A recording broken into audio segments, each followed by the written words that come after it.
Hello, Internet, and on this episode of Game and Movie Podcast, Who's Bad?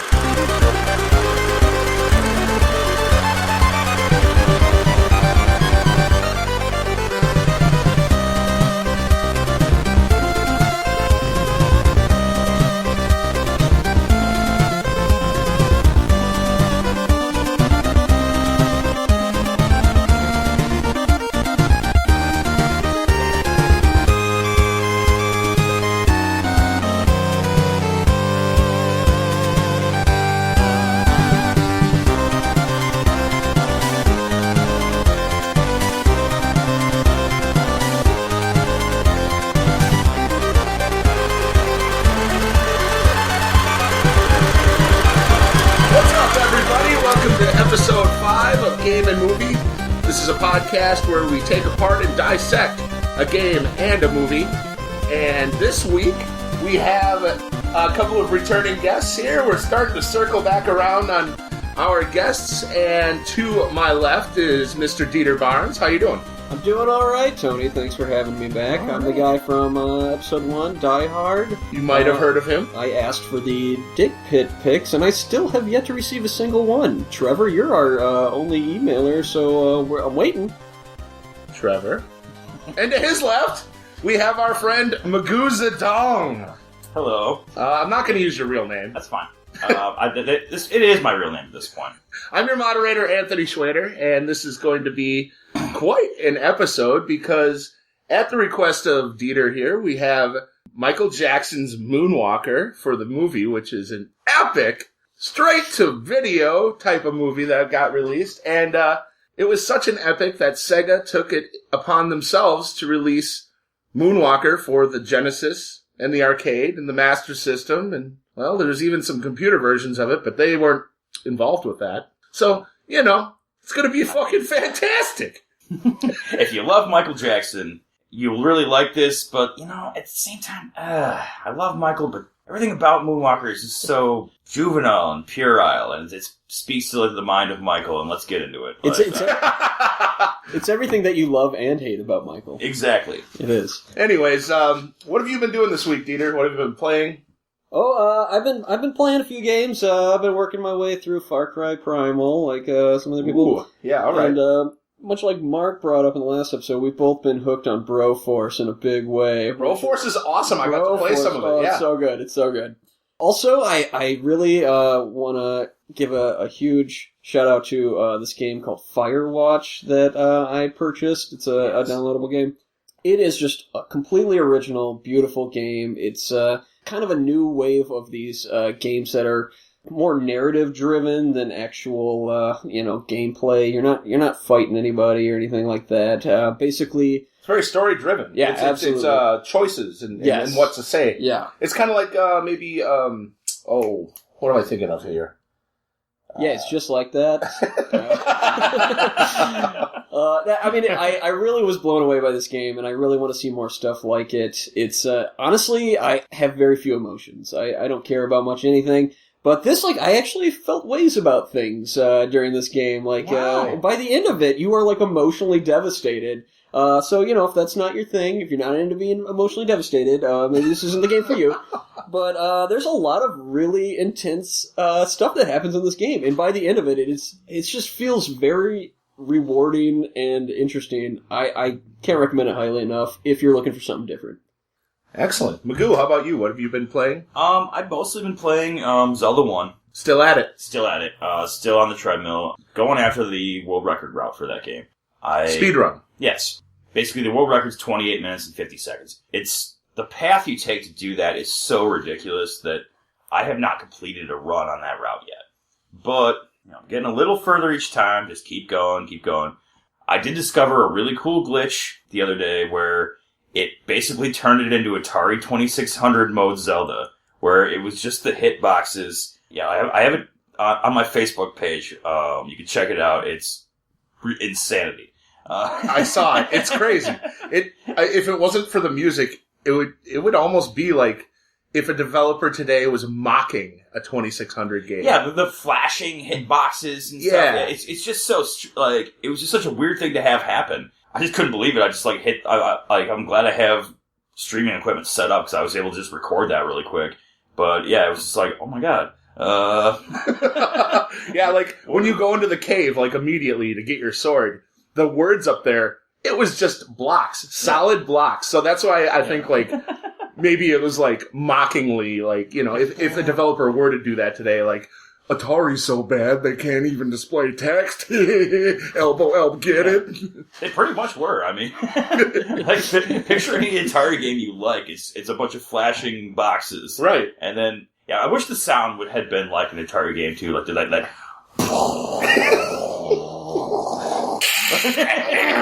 Oh, that's a modem. Sorry.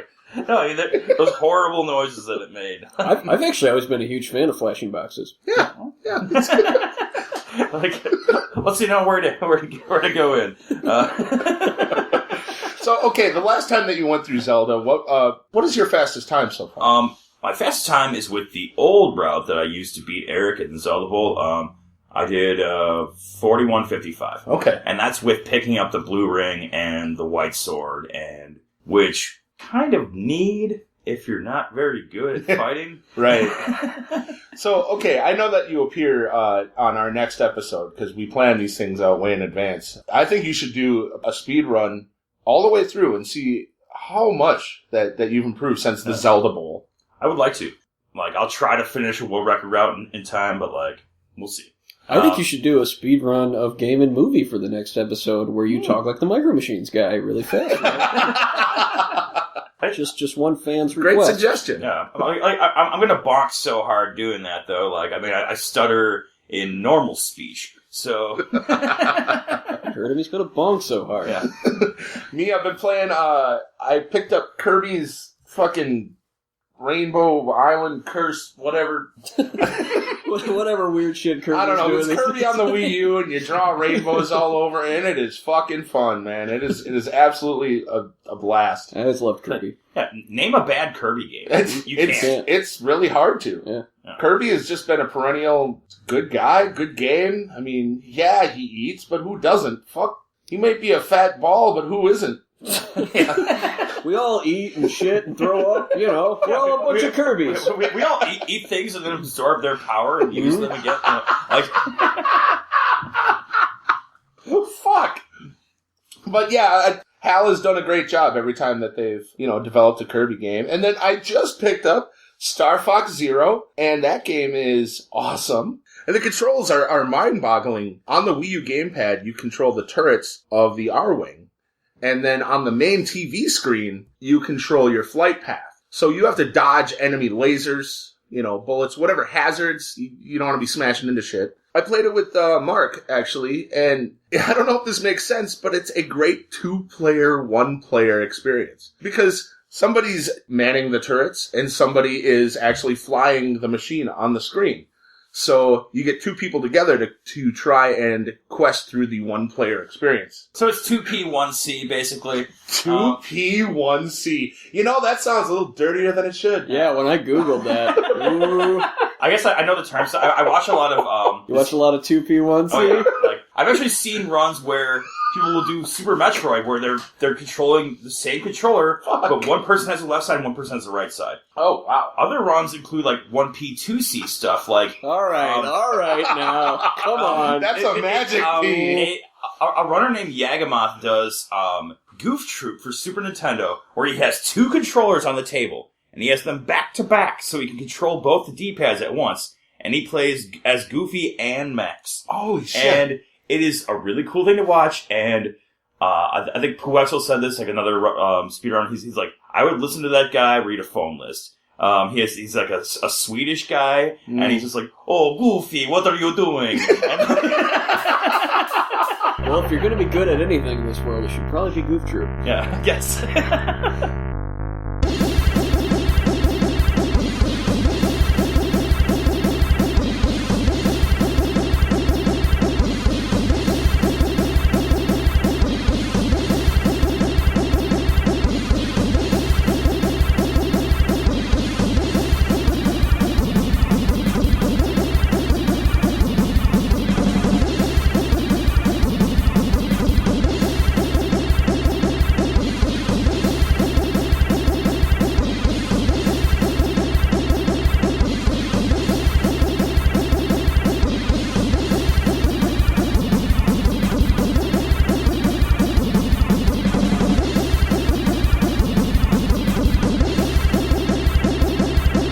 The movie we're talking about this episode is Michael Jackson's Moonwalker. I got a couple of fucking notes for you guys.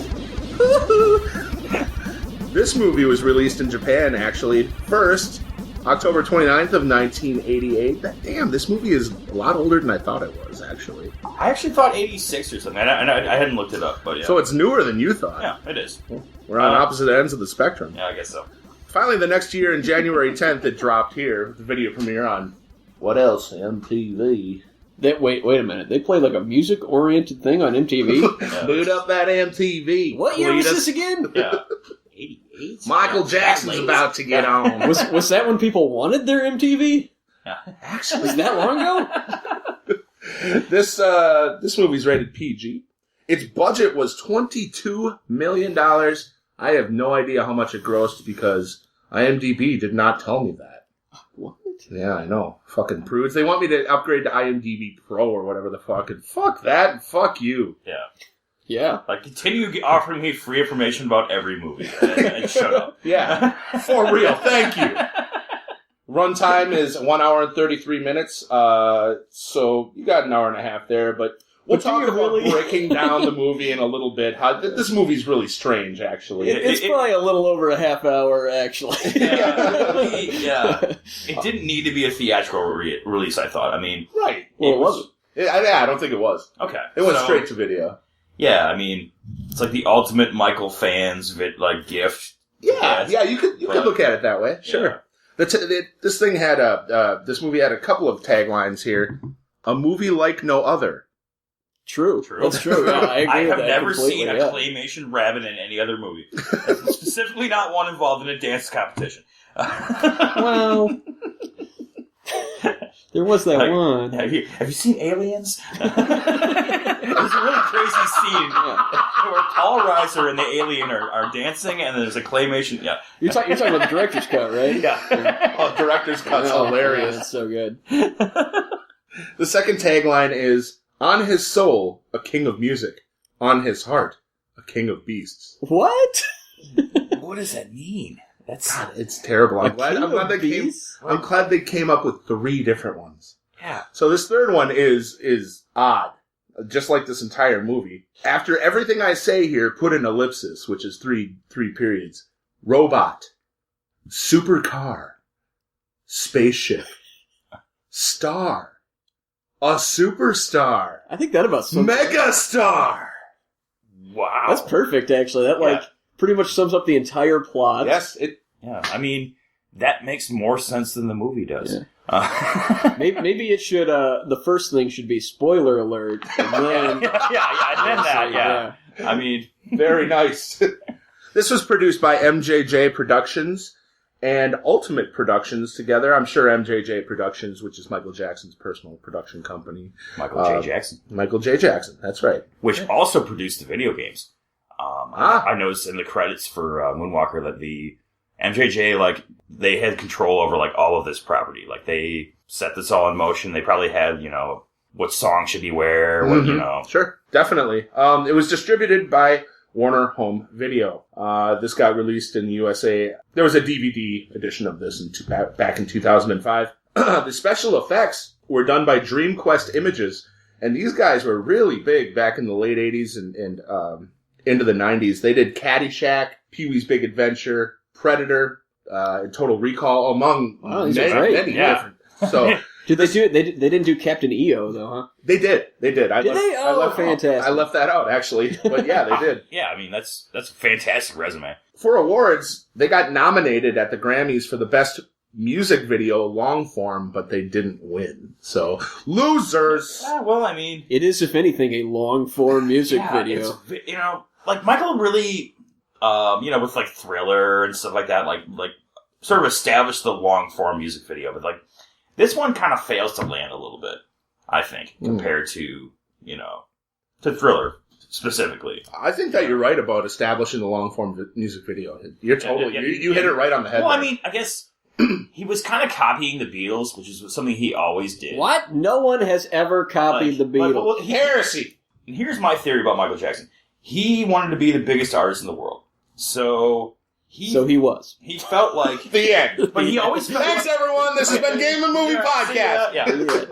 I think that he felt like he was not doing something that the Beatles did. He was not better than them at that he was a failure, which is why he ends up like buying the rights to their songs. Like, you know, like this is a parallel to things like Help, you know, where it's like Michael, you know, running away and, you know, that's awesome. I think that makes a lot of sense to me. Yeah, I think that was always in the back of his mind where he wanted to be the biggest ever. Yeah. And he really was. But he just had this, like, confidence issue about it. He was definitely weirder than the Beatles. True. Which might be saying something. Although, I'm going to talk some shit about John Lennon in a minute, so... Okay. All right.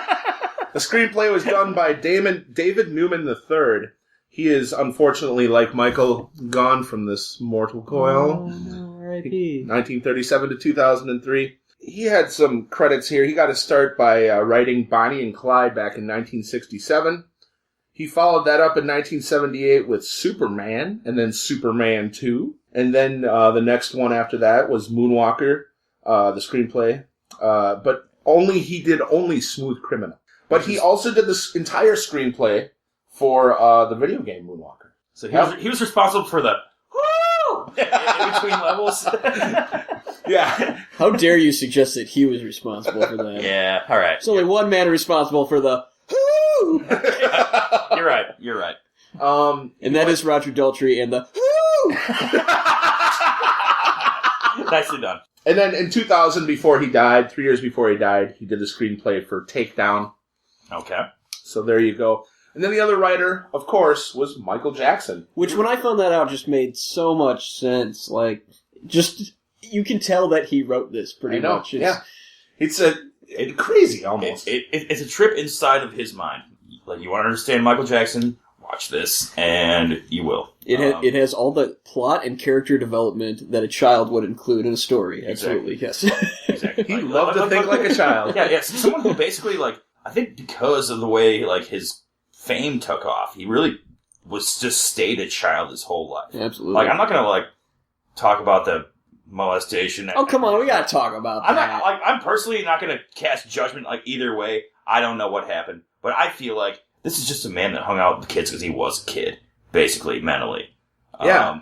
He was a kid with all of the money in the world, basically. Like, he didn't have to do much growing up. Yeah, he never did. And he had just people and handlers around him that allowed him to continue to be a kid. He built an amusement park at his house. That is a child's thing to do. It was exactly like that. It was exactly like that. A pet. Yeah, like it was like the movie Blank Check. I was just gonna say that. I really was. It should be on a new a new episode.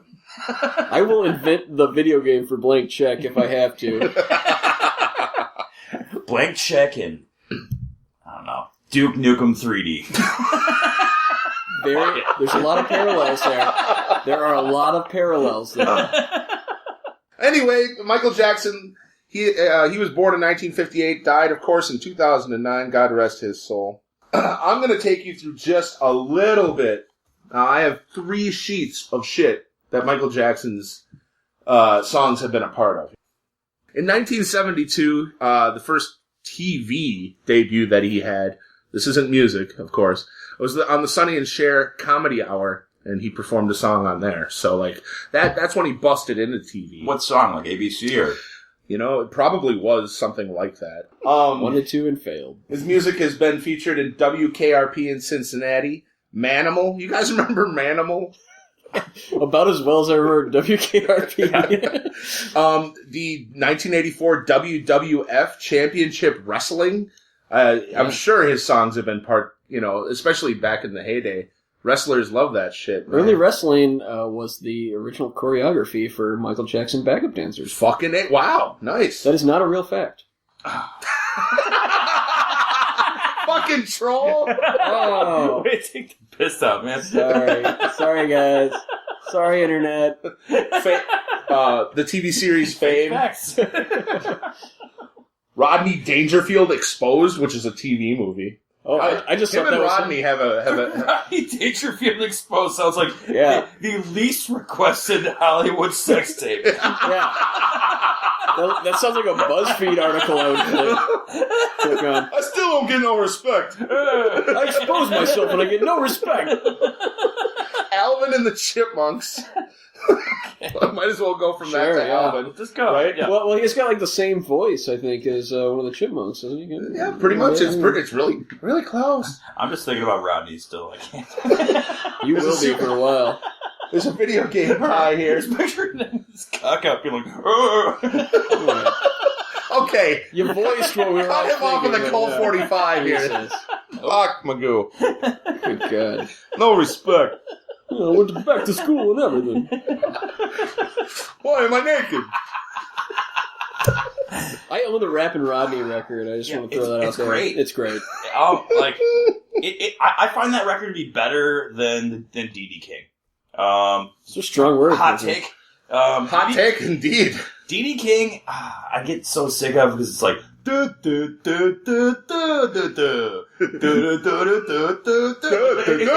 It's like relevant. It's trying to be from the time when like all hip hop was like that, where like it was this same stupid structure. Listen to me rap, I'm rapping now. And Dee Dee just like, oh, he's just such an idiot. I gave her the triple Lundy. Yeah, Rodney, way better. The Super Mario Brothers Super Show, which I loved. Yes. Everybody loved that. Although, yeah, you go back and watch the Zelda cartoons. They are not as good as you remember. What? Excuse me, princess. But you need to go back and watch those if you think they're good at all. Anything to get you to call me princess again. And so in 1993, Super Bowl halftime show. Married with Children. Yeah. Of course, Weird Al Yankovic. You got to talk about the fact that he covered Eat It, or Beat It, and made it into Eat It. Yeah. Actually, that's a 1-2 process, right? It was so successful that you thought the original was Eat It. Yeah. He also did Fat for Bad. Also. Yeah. Yes. Yeah. Michael Jackson, he took it in stride. He wasn't like Prince, right? Prince never allowed him to do any... Don't you speak ill of Prince right now. Prince just died, everyone. We're mourning. It's 2016, everyone is... Yeah. For you people in Saudi Arabia that are listening. Yeah. No. Prince died. We had a listener That there. one guy. Yeah. We love that one guy. Yeah, for real. Like, I don't know why you listened to us, but I'm glad you did. Mystery Science Theater 3000. Really? Anyways, Nah. Buffy the Vampire Slayer, Juggalo Champion Shit, Wrestling Volume 1. Okay, I want to hear more about this. Any more information on that? Champion shit? Oh, well, there's an X to where the I would be. Okay, Champion well, Shit. Sure, but what? This is just a personal opinion, but I don't think you've really made it until the Juggalos know about you. You know? Fucking A. And that is just my opinion, but the Juggalos know where it's at. So I'll see you at the gathering this year. Of course, yeah, I'll be there. It's actually we're all going. It's July 23rd. You just know that off the cuff, it's in huh? Ohio. I looked it up the other day. Nice. Very nice. And just because me and this guy were talking about, like, what if we just went to the gathering? You and this guy, huh? Yeah, like he lives in like North Carolina. I live here. What if we just meet in the middle in Ohio and just go to the gathering? Is it an internet date of yours, or? No, just a guy I know. Sure. You know. Yeah, why not? Yeah, no one's questioning that. He's the fiance of someone I used to work with, and they were in town this week. Too elaborate of a backstory. Yeah, I'm pretty sure it had to do something with AIM Messenger. Anyway, if you ever want to go to Ohio, you got a reason now. Rush Hour 2, American Pie 2, Zoolander, Scrubs, Grand Theft Auto Vice City. There's some terrible sequels in there. Karaoke Revolution number 1 and Volume 3, Yu-Gi-Oh! The Abridged Series, Guitar Hero World Tour, and Karaoke Revolution presents American Idol Encore 2. Jesus fucking Christ. Really? Dude made it into Yu-Gi-Oh! But not Pokemon? Yeah. Alright. Okay. Fucking, this is crazy. This is the name of this game. Karaoke Revolution presents, American Idol Encore 2. We are never covering that. Ever. Fuck.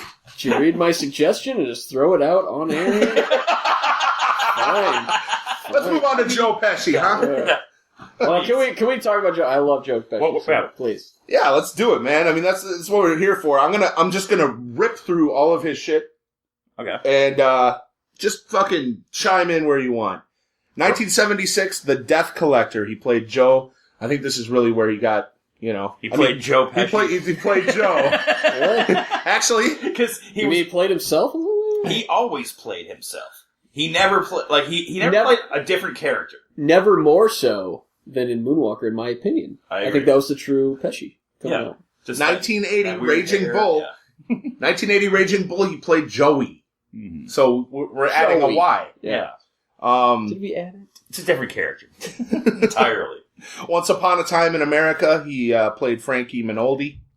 Fucking Moonwalker, Mr. Big. Yep. Or Mr. Big. Not to be confused with the Sex and the City character. Lideo. La Dildo. La Dildo. But I just, any Sex and the City fans that are listening, and I know you're listening, it's not the same Mr. Big. So if you're really banking on that, let's just cut that right away, because it's not the same guy. Lethal Weapon. All 2, right. Lethal Weapon 3, Lethal Weapon 4, Leo Getz. Yeah. Back when America still loved Mel Gibson. We stopped loving him? When did that happen? What did he do? Can I just say that Lethal Weapon lost a lot of its charm by Lethal Weapon 8, where Danny Glover's just on the toilet the entire movie. We got it. He does a cameo with Ice Cube's dad. Yeah. They both start spraying air freshener. We kept waiting for him to defuse the bomb, and there was no bomb. Just nothing. Just sadness and Just the usual Danny Glover toilet sadness. In Goodfellas, 1990, he played Tommy DeVito. Such a great movie. And Home Alone. We can't ignore Home Alone. Come on. You can't just I would never jump past Goodfellas either. Yeah, that's true. I had Home Alone. His name was Harry Lime. I have a note about Goodfellas, though. Speaking, I'm sorry. I wasn't listening. I was talking. He was in Goodfellas. All right. So there's a scene in Goodfellas where they kill that guy. Go on. And they go to get the stuff to. They get the stuff. Come on, man. Fuck with me. They go to get the stuff to dispose of the body, and at that house it's like basically Joe Pesci's character in the movie's mom, and the lady who played that scene had no idea what the scene was about, and actually played it like an Italian mother, and no shit, had no idea at all what it was about, and it was about these guys that were about to bury a dead body. I have not watched Goodfellas in a while, so forgive me. But what was she like? You're not eating enough. Yeah, she basically she feeds them. Fantastic. She makes them come in. Yeah, it's a great scene. Every stereotype. And she had no idea what it was about. That's mind blowing. Yeah, I love that. Well, good on her and good on them for not telling her. That would have probably would have broke her heart. Would have broke old Mama's heart. Don't tell Mama that. Go stir that sauce. Home Alone, though. Home Alone. Shit. He was one of two bungling idiots that came in to try and rob the place. The Wet Bandits. The Wet Bandits. Oh, thank you. Thank you. It's been a long time since I've seen the movies. To me, watching those movies now, especially the second one, you're just like, wow, Kevin's like a psychopath. In 2, he doesn't have to do, he could just run away. He doesn't have to do anything. But he sets up these maniacal traps, like he's fighting his way through, an Apache resistance or something, where he needs to burn his way out. I know this is a bit off topic, but am I the only one who thinks that, number 3, where there's a nuclear weapon hidden in, a remote control car, and it's a totally all different cast, and has nothing to do with the other ones, is that not the best one? Hansen thinks that too. John Hansen, he's always said that, he's like, that's the best one. And, I was being sarcastic, but okay. I mean, you got Culkin out of the picture. That's great. Hey. That's a step up right there. I'm sorry. It took 2 movies to get him the fuck out. I just think any sequel that French Stewart's in is just ultimately better than any of the originals. Well, that fucking name itself. Yeah. The only really good Macaulay Culkin movie was The Good Son. And any of the ones where he tried to play a cute kid, I just never bought him. I was just like, this kid's smarmy. Well, Home Alone 1 and 2 are great, piece of shit. Fuck that kid. I hate that kid. Well, nobody liked him. That's part of his charm. I was glad he was left behind. You fucking cheese pizza eating ass. Come on. Get out of here. Get the fuck out of here, kid. Also, I could be wrong about this. Cheese pizza eating ass. I could be wrong about this, but I thought The Good Son was a documentary. No. Was it not?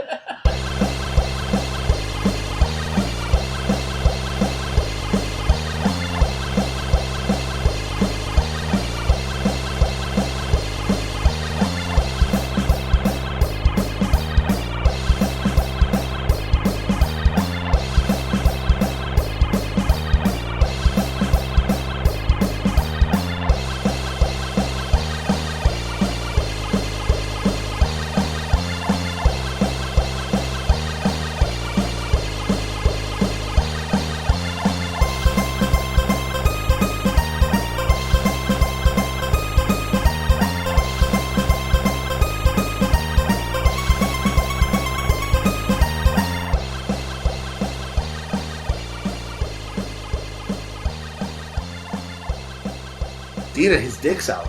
Tony, no. But Don't you know? you could look at his dick. I could look at a lot of things. Go look at a lot of dicks. I choose not to. Hey, type up www.dick.com. Looking at dicks.com. All right, I'm assuming it's an educational set. Oh, what's this? Oh, come on, Tony. All right, anyway, we got a movie to talk about. We do? Fucking Michael Jackson's Moonwalker.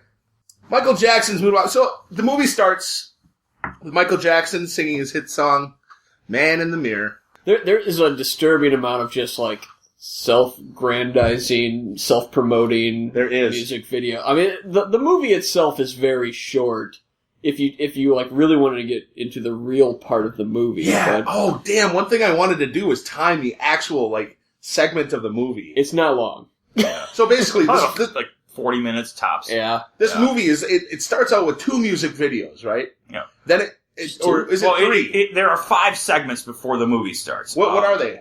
They are the Man in the Mirror video, the Michael Jackson retrospective, the kids' version of Bad. Oh, that's right. Yes. There is part 4 with like the claymation Speed thing. Demon. Speed Demon video, Yeah, basically. The fucking Bunny Jackson. I wrote that down. Funny too. And then it starts. Then Dogging Me Around is like the one about the tabloids bothering him. Yeah. Then we get to the movie. Dogging me around. Dogging Me Around. Well, let's briefly talk about these. Me around. Let's briefly talk about Isn't that Just Leave Me Alone? Isn't that what it's called? Oh, is that what it's called? I wrote Dogging Me Around. Did you just make up your own name for this? Dogging me around. I mean, he does say that in the song. I thought that was the name of the song. Okay, well. Just another side of me. Dun, dun, dun, dun, dun, dun, dun, dun. We're brought to the children reenacting Bad, only it's badder. Yeah. Well, Very clever. Which is, they do very good karaoke for that. Or, goddamn. Choreography. They do very good choreography for They that. do. I was impressed. I got goosebumps. I was like, oh, this is adorable. Like, Kid Michael is really good at his Really job. good. Also, How about Kid George Michael to his left? Who looked like George, Yeah, like a younger did George have Michael. That great, like, makeup 5 o'clock shadow. Yeah, he sucked. Yeah. I didn't like him. Yeah, Come yeah. on. No, I'm serious. I- That kid can go suck a dick. I bought that 5 o'clock shadow. I was like, does that, like, kid have a 5 o'clock shadow? What is this? Kid a razor. Yeah. I did notice also, like, you know, it's just Michael singing for most of the song, but, like, it's the kids during that breakdown part.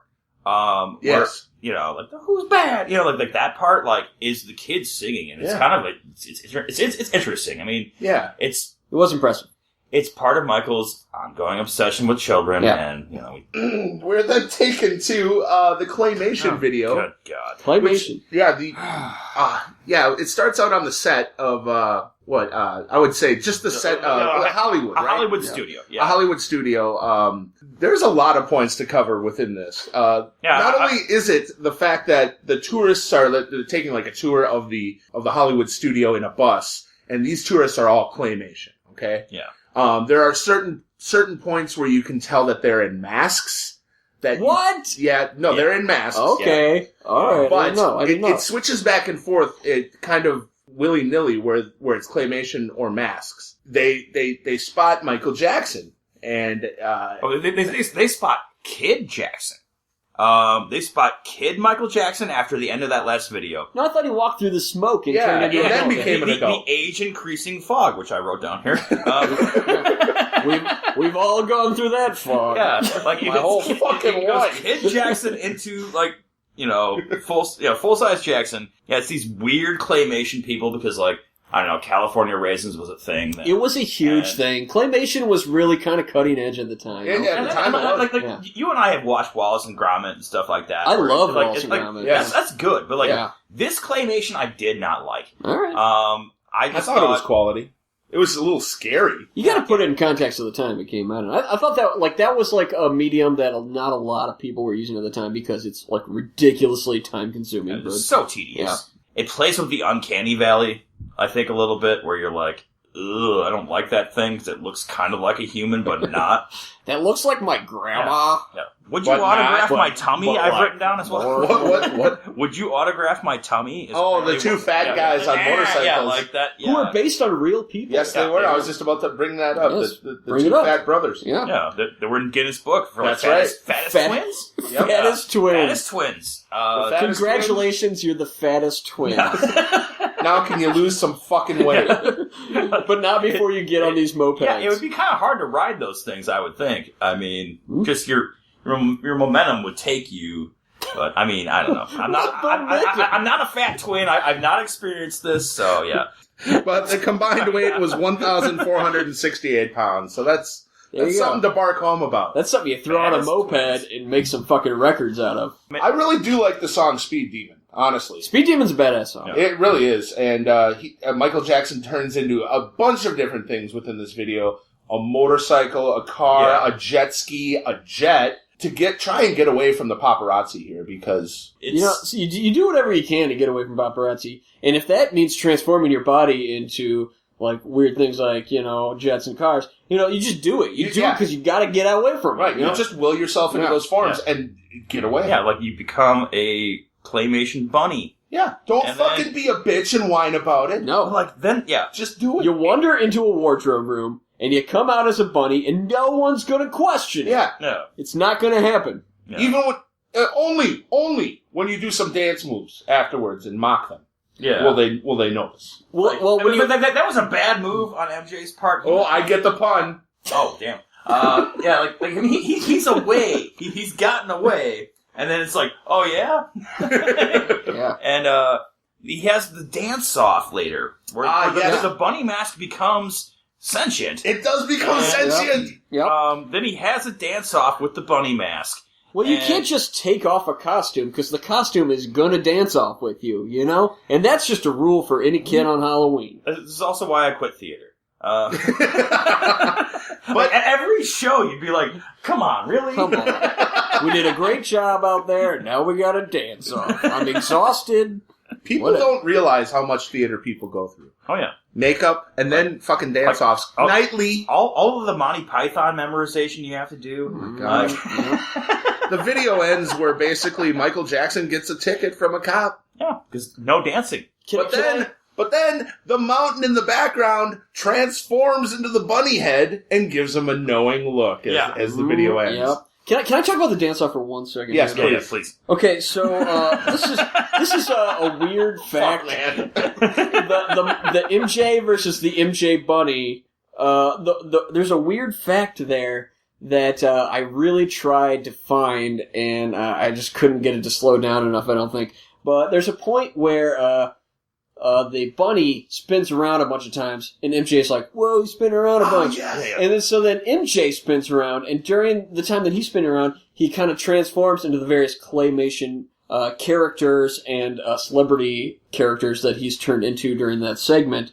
And there's a weird fact that I could not see, even though I really tried, which is where he turns into Tina Turner, and apparently her nips are out over the dress. Oh, yes. What? That is a fact. I didn't see it. I didn't see it either. Honestly, I looked for it and I couldn't see it, but it is apparently a fact. I couldn't get it to slow down enough that frame by frame I would see claymation Tina Turner's nips. And I really want the people listening to this to know that I really tried. I really tried to see claymation Tina Turner's nips. For you. For the people. We're doing this for you. For the people. And it was not in any way self-serving. But I couldn't see them. But it is apparently a real thing. I think it was self-serving. Nips out. Nips out. Nips out. As they say, dump them out. Inner city Milwaukee, you hear that a lot. Private dancer. Dancer for money. All right. You can talk about dogging me around. What you want me to do? After this. Next segment I've written down that it's like the video is like 15 frames a second for some reason. I don't know why. It's just like really weird, and it also probably because claymation is hard to do. This is not really claymation. This is the Leave Me Alone or whatever video. Oh I think it's to emulate an old time movie a little bit. It's stupid, but I'm sorry. I'm not. I actually really like this song too. Also, but we're talking about the video. This video, it shows off his Liz Taylor obsession as well. Yeah. Because he was always obsessed with Liz Taylor for whatever the fuck reason. I don't get it. Well, the beginning of this video is like him throwing a bunch of like scandalous newspaper headlines about him, and then basically his response is like, "Hey, listen, tabloids, I don't give a fuck. Me and my monkey Bubbles are gonna ride a spaceship through a theme park that is my body. Yes. I don't want anyone questioning that because there's nothing weird about it." Yeah, exactly. It is like this. Like you can't shame me because this is what because I do. I know no shame. I don't care. Yeah. There's nothing weird about this. I'm obsessed with Liz Taylor. I own a monkey, and there's a theme park on my body. Yeah. That's just it. That's all it is. Don't! Yeah. Just leave me alone! Yeah. No. So once that segment's over, we see a full moon and 3 little kids on a rooftop looking at a building. One of whom is Tiny Michael. Right, Sean, which is Sean Lennon. Sean Lennon. Katie Parker, and Zeke, which is Brandon Quinton Adams, which is Zeke. the young Michael. No, Tiny Michael. Yeah, Tiny Michael. Michael steps out of the building and they are looking at and looks up at the sky. Then we see someone cracking a peanut in his hands. Classic. Oh boy. Classic villain move. Michael Eating peanuts. And Michael looks over to them and dodges quickly as the henchmen start shooting at him just out of nowhere. Inexplicably. Just like, we're looking at the moon and this building. And All of a sudden... This guy came out of a building. Let's shoot him. Yeah. With our 50 machine guns. That we have. Just blow him away. It's ridiculous. The 2 boys run away, and the little girl, she stays behind because she's frozen with fear. Michael! Yeah, she starts shouting his name. Well, she is the kid from the Moonwalker game, pretty much. Yeah, and, with the teddy bear, sure. That was the quintessential moment, Yeah. So, but then we're taken into a flashback where we see all 3 of them playing in a field with a soccer ball. This flashback. Along with Katie's dog, This Skipper. scene, oh god. Skipper. First of all, I just want to say, I don't think Michael has, like, any idea how to play the game of soccer, because he's literally picking it up with his hands and just throwing it around. They're playing football That's right. with a soccer ball. It makes no essentially. sense. Yeah. And, and also, even like the later things that came out about Michael and his relationship to children, that came out, like, who's like, yeah, this guy, let's, like, give him temporary custody of 3 orphans and a dog for some reason. Yeah. They'll go play some soccer if they even know what that is. Let's see how it goes. Like if, me being a single 33-year-old guy, people would think that was weird if I was just hanging out with, like, kids and a dog or something. Well, we think you're pretty weird as it is. Yeah, that's true. But, like, for Michael Jackson, it's just, it's a bridge too far. And, also, the dog kills the ball. Because the dog bites into the ball and lets the air out. That's right. It's and runs into the woods. And this dog sucks. But then, of course they're concerned. So they chase after the dog, right? Yeah. Yeah. Into a weird spider-laden cave where Michael pushes on a tarantula that he doesn't even know isn't real, and it opens up a secret door, and then the girl is honestly the voice of reason in this, where she's like, I don't think we should go in there, and Michael, who is clearly the adult guardian in this case, is just like, no, it's fine. Okay, we're chasing after a dog, and he clearly figured out this weird secret door as we did. So we're going to follow. Must have gone in through clearly, the secret door. This is where we're following the dog into this weird secret cave door. This is like the dog from the Bush's Beans commercial who has mastered the English language. Yeah, I do enjoy that dog. Who doesn't enjoy the Bush's Beans dog? But honestly, like, no, he probably went through here. This is fine, Like, total voice of reason in this case. All right, okay, to be the devil on your shoulder, someone could have taken the dog and then accessed the cave. But I don't want to crush this. Why would that be the first thing you go to, though? Like, clearly someone took this dog and went into this secret cave entrance. Yeah. Marked by a tarantula that no one would recognize. I mean, like You don't know henchmen's are there, though. They're trying to get the dog high, too. You're just out there in this park trying to learn to play soccer. By this movie's logic, that makes sense.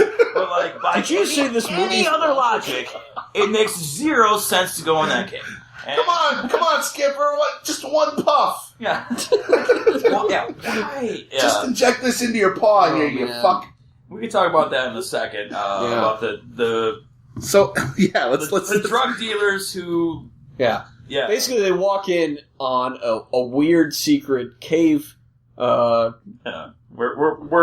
Joe Pesci and henchmen are giving needless exposition to each other, as movie characters tend to do. Needless.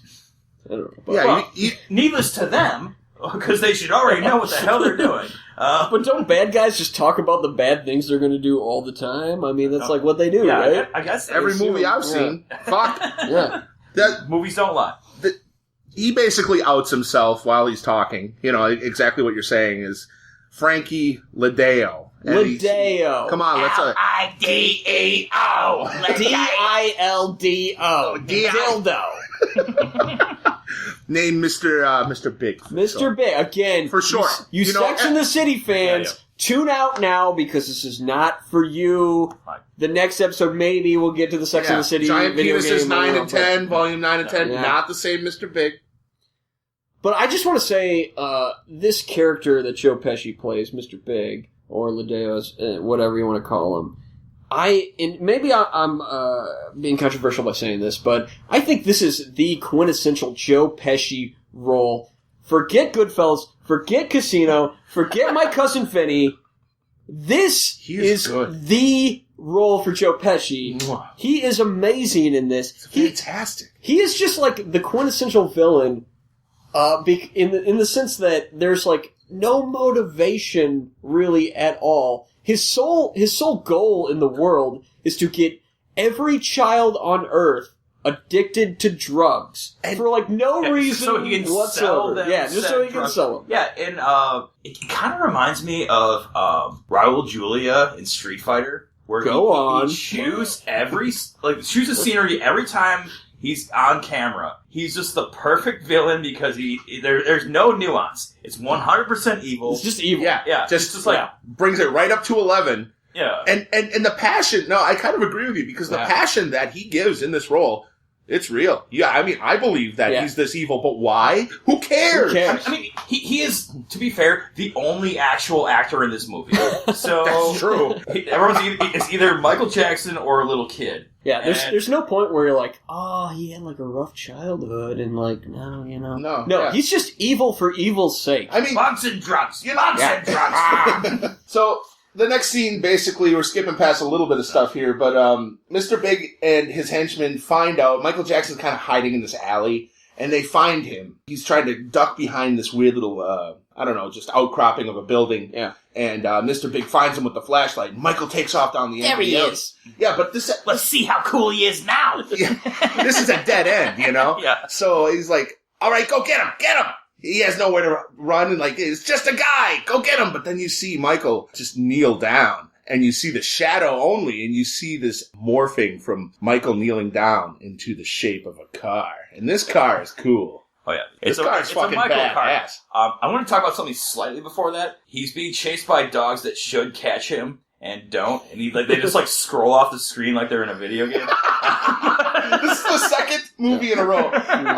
The last episode was Robin Hood, Prince of Thieves, and that kid could not just the fastest kid in the world outran dogs. Here we are again, and I'm sensing a theme here. Yeah. Well, also, can we talk for a second about Joe Pesci, Mr. Big's army that he's amassed, which is I'm sorry, he's just like some douchebag that really wants kids to get addicted to drugs, and somehow he has created an army that's like bigger than Cobra, Hydra, the Hellgast. They're like the future Fourth Reich of like, just like these like militant future soldiers. They are. It's a great idea. All kids addicted to drugs. Let's do this. We also have like endless funding, so we have really high technology, and they guns. They're all choreographed together. There are several points in the movie where they all step forward together. So like they're like an autonomous mind. Absolutely. I would also like to point out, this takes place in, like, this weird, like, kind of like Batman the Animated Series Gotham City, where, like, you can't tell what year it is. Like, It's like the 1930s, kind of, but then we have technology. That was Club 30s that he went into. Yeah, it goes to Club 30s, but, like, Club 30s. It seems like the 30s, only the future, which is, like, the Batman thing, too, where... Well, Brian Setzer brought back swing and rockabilly. True. So I can only assume Brian Setzer is responsible for bringing back the 30s in this future version. Of, like, 2021 or something like that. I mean... Damn you, Setzer! Damn you, Setzer! Fuck your I don't want to wear khaki pants. So he's turning into a car. The whole reason he turned into a car is because, remember, Michael's lucky star. Well, that's also why I want to know where this takes place, because guess what? I want to move to the city where there's just, like, a mass amount of rampant shooting stars that you can just be like, hey, shooting star, wanna be a car. Gonna turn into a car now. It says here, his lucky star can make him do anything or turn into anything. Michael turns himself into a super fast car and speeds past his enemies. Is that in the escaping? It's great. Is that in the script? It's in the description. It's great. It's great when they figure it out and Joe Pesci in no way questions it and he just goes, "It's just a car!" Yeah, and then they shoot at it. Yeah, and it's like a guy just turned into a car, and you don't have like bigger questions than that. Well, I'm also Get him! Yeah. I'm kind of concerned that like, hey, maybe like that's just a car, and Michael Jackson has nothing to do with it, and they just see a car and they're like, just shoot at it, you know, like. Of course, the bullets bounce right off too. Well, it's a pretty advanced car. Oh, it's a magic car. It's a fucking great car. But what if it didn't bounce off? What if it just went through the windshield and killed, like, some old lady who bought a sports car? See? Like that, you know? Like, I mean, you don't know. Well, I mean, it is Ladeo. Here, this is Mr. Big. He's the epitome of evil. Care, but yeah. Mr. As soon as he killed the old woman, he would have probably injected her with whatever he's injecting people with. Also, Getting her fucking high. the funny thing about him being You can't get a dead person high, Dieter. The funny thing about him being called Ladeo, too, is I believe there was, like, a producer or something on it whose last name was DeLeo? Yeah, Dileo. Yeah. So it was a shot at him. Yeah. A real really jab. Weird. Yeah. Michael had a problem with him, or what? I mean, like who made the decision to cast the, You know, it couldn't. It wasn't even necessarily a problem with him. Yeah, it could have just been some guy that Michael knows who wants to get every kid in the world high. We all know these people in our lives, I mean, you know. I'm that. I think I want to. At least I want to think. Yeah, you're the guy. In your guys. You're my Ladeo, you know. Like, you're the person I know that wants to get every child in the world high. So after this, we see Katie, the girl. She enters an abandoned club. Both Sean and Zeke are both hiding there to greet her. They all claim that Michael told them to meet him there earlier. So they leave the club to make sure that they are at the right place, and they run behind a fence when they hear someone coming. Well, because it's kind of weird to tell a bunch of kids to meet you at, like, an adult club. Yeah, like, they touch the piano, I remember. Like, it's all dusty and, like... It looks like a Silent Hill organ. Yeah. Basically. Nothing weird about this. Yeah. These kids should not be here. It's very clear. Not at all. Like, it's a club for, like, swing dance 30s enthusiasts or something. Yeah, but, like, the creepy ones. Yeah. So they're looking over the fence, and again, we see the shadow play here. Katie looks, and she sees the car become... Michael now, because Michael doesn't want to be a super fast car anymore. He wants to be himself. Well, you know, everybody gets tired of that. His star power ran out, maybe? I don't know. I mean, like... It's almost like a video game, right? Yeah, the invincibility star ran out. Sure. They need to make a video game on it. Oh. Right. Oh, shit. So, yeah, and he enters the club, and we see, as soon as he opens the door, blinding light and this wind, just like... And he's just sitting there with his arms, like... apart from his body, just kind of like soaking it in, and then enters the club. Yeah. And instead of it being this old abandoned club, now we're treated to what you had just said, a 1930s style, 1920s style, like piano club. There's everyone talking. There's drinks being served. There's Flappers. a jukebox. Yeah, there's flappers there. And to start the Smooth Criminal video, everyone turns around and looks at him. He makes a black motion. man at a club. Yeah, he makes a motion. Everyone gets on guard because they think he's taking out a gun, but he takes out a quarter, flips it, and in one of the most iconic scenes of the movie, That is cool. goes all the way across the room, lands in the jukebox, and the moment it lands in the jukebox, we hear the opening note of Smooth Criminal. Can I say I've been trying to do that at every bar that I've ever walked into that has a jukebox since then, and never once even came close. I mean, That would be amazing. Dude, the moment that you do that, the moment that you nail that, you could just kill yourself. I know, I'm like waiting for that. you would need a jukebox that would just randomly start a song when it detected that someone made that throw, too. Yeah, there would be that awkward... Otherwise, you would need to go over Yeah, there. there would be that awkward moment where, like, I actually pull that off, and then I'm all like, can someone hit, like, B4? Which would be weird, you know, and, like, take all the coolness away from that, like, amazingly cool moment that I just pulled off. Yeah. So Smooth Criminal, by itself, is 4 minutes and 17 seconds, yet this performance in here, I mean, just the entire song itself is over 10 minutes. Wow, I didn't notice I was so enthralled. This is my favorite part of this movie. I guess I was finally not bored. They're playing a song I like, and like, the song's great. doing really cool dance moves. But it's filler. It's fluff. Yeah, I mean... Just like the end sequence is the whole credit sequence where it's just those guys, almost 9 minutes itself. Wow. So, Okay. I mean, there's lots of fluff, beginning, middle, and end. Them's fighting words. Hey, whatever. I like the movie, okay? I think But yeah, I mean... it's mostly nostalgia, but anyways. I go ahead. really love in Smooth Criminal, like, the breakdown. Like, where it's that really weird part where they're all just kind of yelling. I disagree. I think that's so cool. I do not. It is weird. It's a kitschy. little awkward, yeah. I mean, there's even the part where that cat's, like, it goes across the piano. Oh, Come on, that was a great part. Okay, here's one thing that I will admit. For not liking that part, when they start back into it, it gave me goosebumps. It does. I mean, it's seriously, you know, it's like, you know. So did you not like it, or did it just make you, like, a little excitedly uncomfortable? Oh, maybe that's it. Maybe that's... Maybe you Which I think is the ultimate MJ effect. Yeah, like... maybe you was... If we're gonna boil this down, that's what we're left at the end of the pot. So yeah, what do you have to say about this this video, Magoo? You really seem to like it. There was a guy also. This is another thing. This guy gets like killed through a wall, basically, just like, murdered through it, and then Michael just dances in front of the corpse hole. God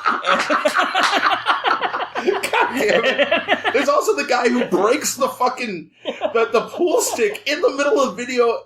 Still dancing. I love that part. I want to say anybody that Googles corpse hole, by the way, might not be getting what they think we're talking about. Yeah. So be careful. Hey, we're Chainsaw Masturbator, and this song's called Corpse Hole. We're from Jersey. Fuck you.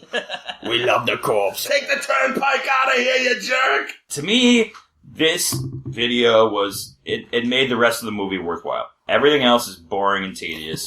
Wow. Straight up. Thanks, everyone. This has been Game and Movie Podcast. Smooth Criminal. One man's opinion. Smooth Criminal. Great song. Great video.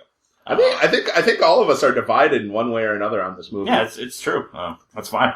No, this is. I love this song. The video itself is great. I don't like the middle part so much, but dancing, man, the moves. Oh, the moves! You can't argue. Michael Jackson had the best fucking choreography. Yeah, and this is just amazing. Lean over thing. The lean over was the big moment in the video where everybody leans like unrealistically far forward and then comes back. We were all blown away by that. That was quintessential. That honestly is as quintessential a move of Michael Jackson's as the moonwalk was. Yeah. It was which really is why good. that's in the video game as well. Absolutely. Yeah. So let's think about that middle part. It reminded me of a rave where everyone's on ecstasy, but there's no music. Just like everyone's like, yeah, and they're like, oh. And like, what are you, a cat throwing up a hairball here? Like, just fucking get on with it. So that you're just describing one of your weekend orgies, Tony. You don't need to talk about that, Dieter. That's private. I thought you were talking about it. Look, I could talk about some private fucking things that you do on the podcast, too. Yeah. Everything that you cut out of your own biography that I saw on YouTube. Yeah, I know about all those parts you skipped. Quit dogging me, the Dieter Barnes story. Yeah, about how you stole Magoo's idea. No, I left that part out. So, fuck. Okay, the Smooth Criminal video is awesome. But actually, he leaves right at the end of the song. You know, we experience this 10-minute, spectacle. the song's still playing when he exits the club to find the kids that are still out there. And they just immediately get kidnapped. Like, I feel like he left that club and then he like saw them and he was like, oh fucking shit! I was like looking after 3 orphans and a dog, and I've already failed on the dog front. The dog's like dead. I don't even know where it fucking is. We searched the secret cave and everything. Yeah, and the 3 orphans are here, but I just like watched them get kidnapped because I was not watching it at all. I was too into the dance moves and there was like, what was he doing there? He was just showing off. Why did he even need to do that? Yeah, what are all these? God, it just makes no fucking sense. Oh shit! Me and Brian Setzer were having a great time. Totally forgot I was supposed to be watching 3 orphans. Okay. So Michael runs out to find out what happened, and they all go searching for her. They find Mr. Big's lair and enter trying to be his... Sean and Zeke stop while Michael goes ahead. Metal door closes behind them, separating them. Classic movie trope. Yeah, definitely. Michael goes to the center of the room, and the boys go to the roof. A spotlight hits Michael and follows him until he is cornered. All the gunmen come out and point their guns at him in that choreographed style. 2 guards go in front of him, and then we hear Katie screaming. So we're Mr. Big has got Katie, and they do another shadow play here. I love where Mr. Big is smacking her around. You can see it in the shadows. It's great. It's crazy. It looks real. Of course it's not, but... Yeah, I mean, you're watching Joe Pesci, like, beat up a girl in shadow form. Yeah. She is screaming. Yeah. She gives out believable screams, too. Yeah, this is absolutely. Great job for the girl. But this is actually an interesting tidbit about the movie. At that point, Joe Pesci pulls out a syringe. Yes. And is threatening to inject her with drugs because classic villain and also just classic Joe Pesci just wants every kid to be high. Yes. Yeah. And again, so he's like, let's just get her a little high, you know. And want to get everybody high, man. Yeah. This is actually a little known fact, but this was actually an ad lib that he didn't know they were filming at this point, and he was literally just trying to get her high. And then they were just like, oh, this is weird because it totally coincides with the plot. So they ended up putting it in, and Joe Pesci was initially reticent to allow it, but he was like, oh yeah, we're doing it, you know. So. But another quip he had is he squirts out a little bit right before he starts it. He's like, let's just give it a shot. I get it, Joe. And at no point in the movie was his pony boner higher than at that moment. Could not be more erect. He was clearly getting off on this scenario. This fucking Brandon boner. He was just getting another kid high, which is what he loved. Yeah, this is his whole purpose here. You know, that was his raison d'etre. This is me. I'm Joe Pesci. I'm this character. I just want to get everybody high, man. Yeah. And that's it. You know, especially kids. There's just nothing. Yeah, there's no depth. Yeah. Just Pesci being Pesci. So they go back and forth. Michael is obviously trying to struggle. The guards keep him down. And right before Mr. Big gives the shot to Katie, we see what? The lucky star fly again. There's so many of them. Come on. Is this planet safe? Oh. There's obviously a meteor shower happening. But pretty sure that's how the dinosaurs went out. So Michael screams, the lucky star goes by, and he transforms. First we see the face, and it transforms into metal, all metal, and slowly, bit by bit, throughout the scene, and Mr. Big's like, shoot him, give him everything he's got, I want to see the blood on the floor, and you see just more shit coming out from the side of him, and he's turning into this giant transformer robot. Mecha Jackson. That's right. Is my name for it, but no, it's good. I mean, that's exactly what he is, and throughout the scene, you see shit coming out from the side of him, compartments opening up with weaponry. I mean, there's even a point where there's something that comes up off the back of his neck and over him like a fucking awning. It's like RoboCop meets Transformers. Yes. Yeah. A battle ensues, and he has this shield, this weird polygonal pink shield around him that can deflect bullets, I guess. They're bullets, they seem like. What else would they be shooting? They're coming out of guns, and he puts the shield up, and that blocks it all. The car didn't need those shields to deflect anything.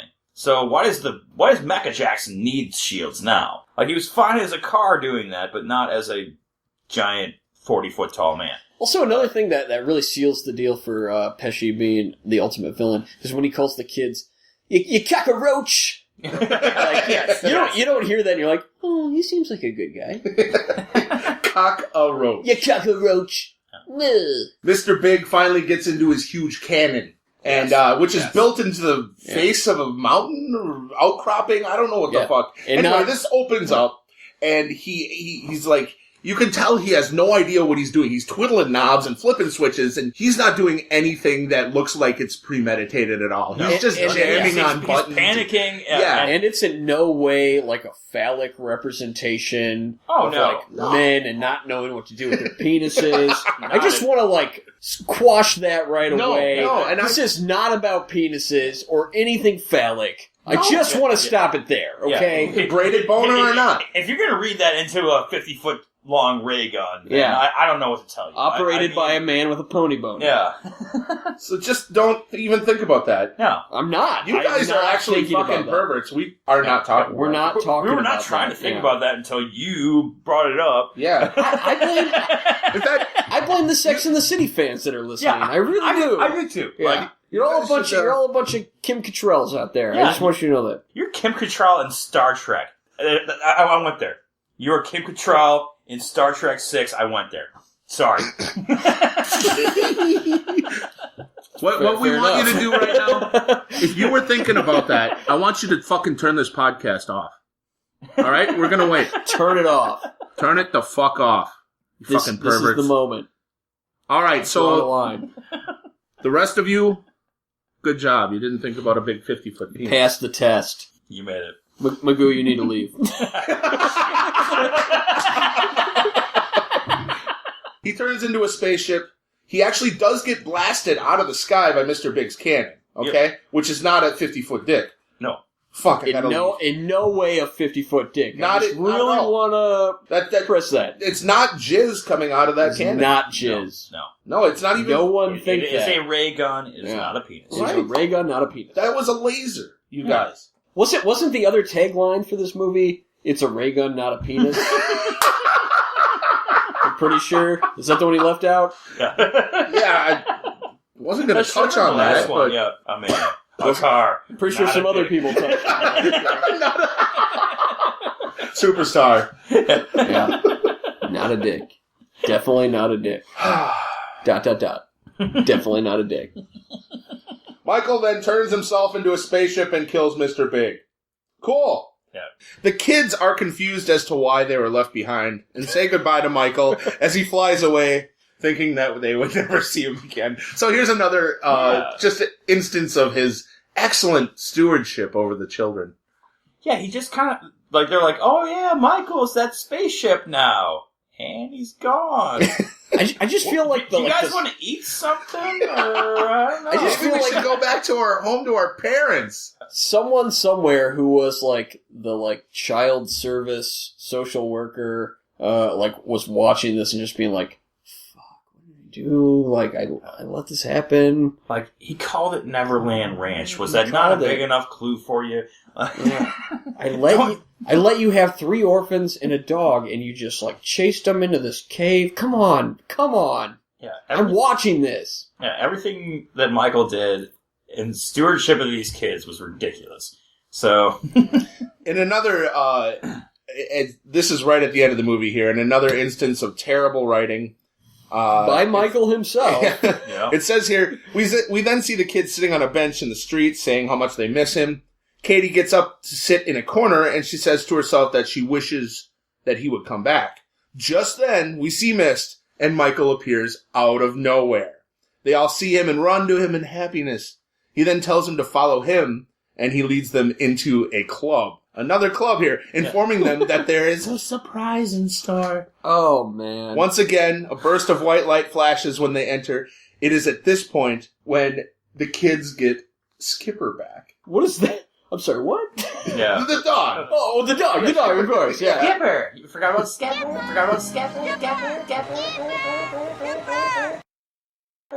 Did they ever say his name? Yes, Like, Michael said it very memorably. That's why. as he was following him into a tarantula cave. Yeah. Skipper! Skipper! Skipper! Yeah. He figured out the secret door! Yeah. Yeah, it's just so strange. This is the end of the movie. What did you guys think of the movie?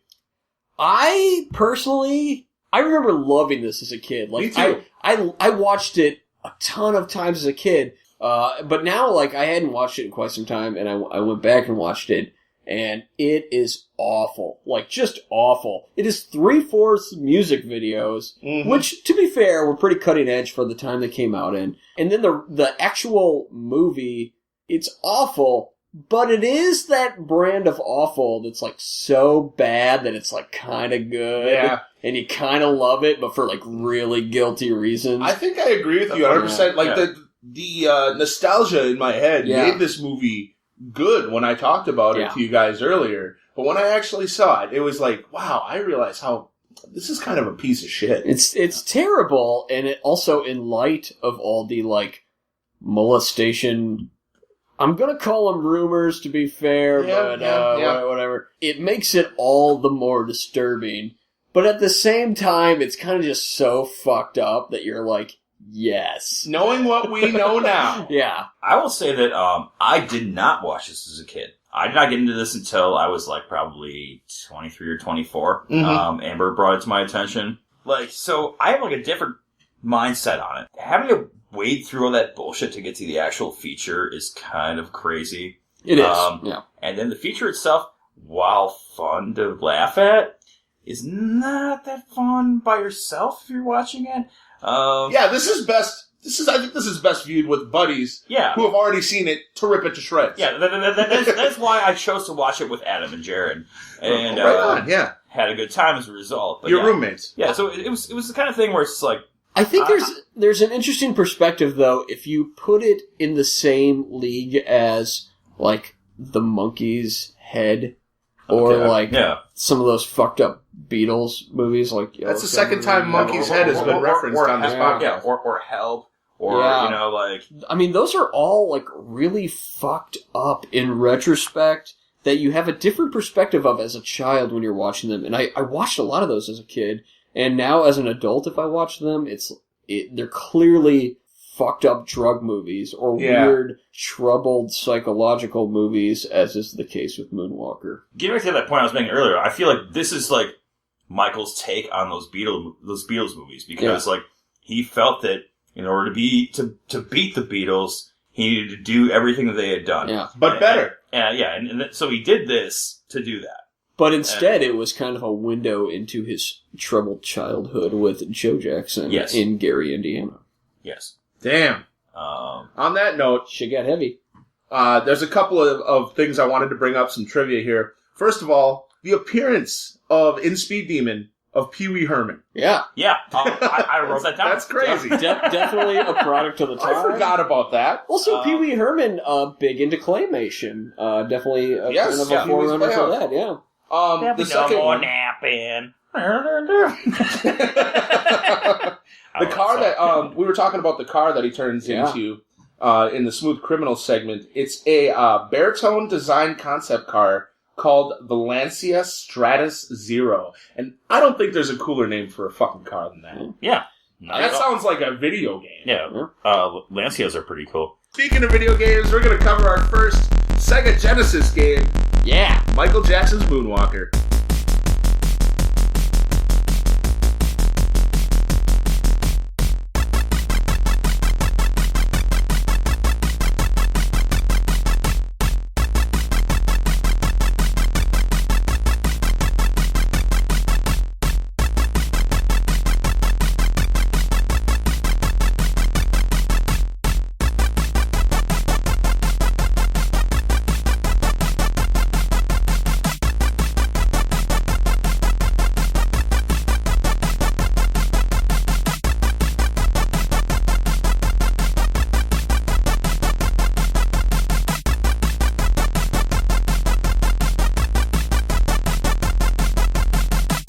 Jackson's Moonwalker.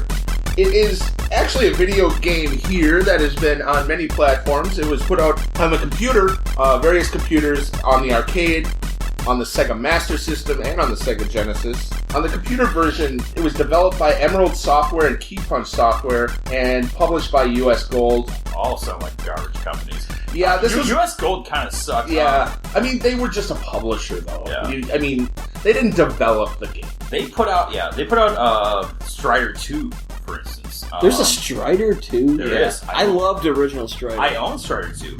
It's not very good. Well. Thanks, Truck, you fucking dick!